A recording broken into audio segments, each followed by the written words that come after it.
So you think your doctor is bad because they kept you waiting 45 minutes and barely looked up from their clipboard. Adorable.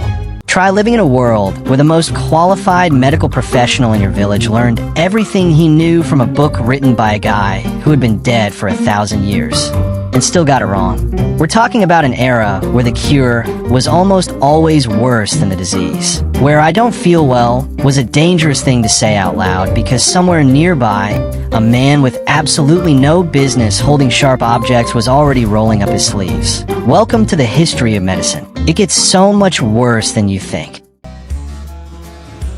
Now, before we get into the specifics, let's establish something important.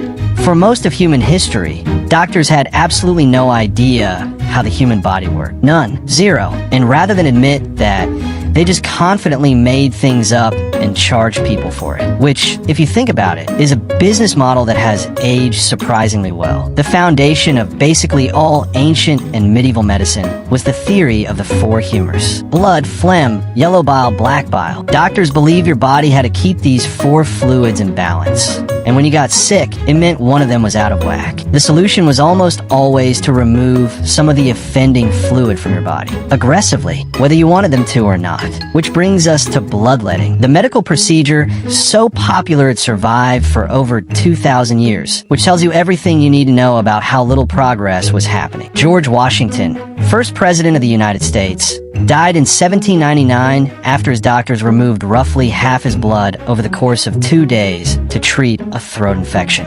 He was already getting better when they started. The doctors killed him, and then gave themselves the cause of death as the throat infection.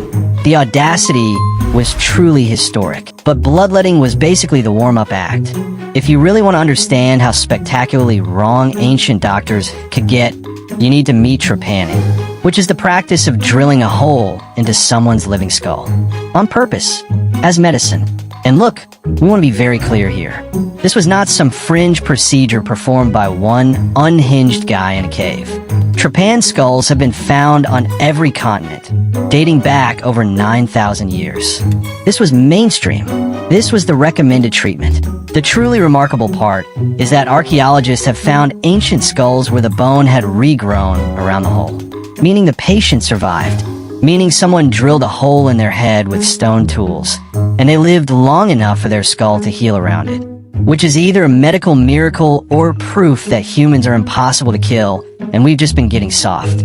Anyway, if this deeply unsettling tour through history's medical disasters taught us anything, it's that humans have always had an extraordinary ability to cause tremendous harm with tremendous certainty that they were helping.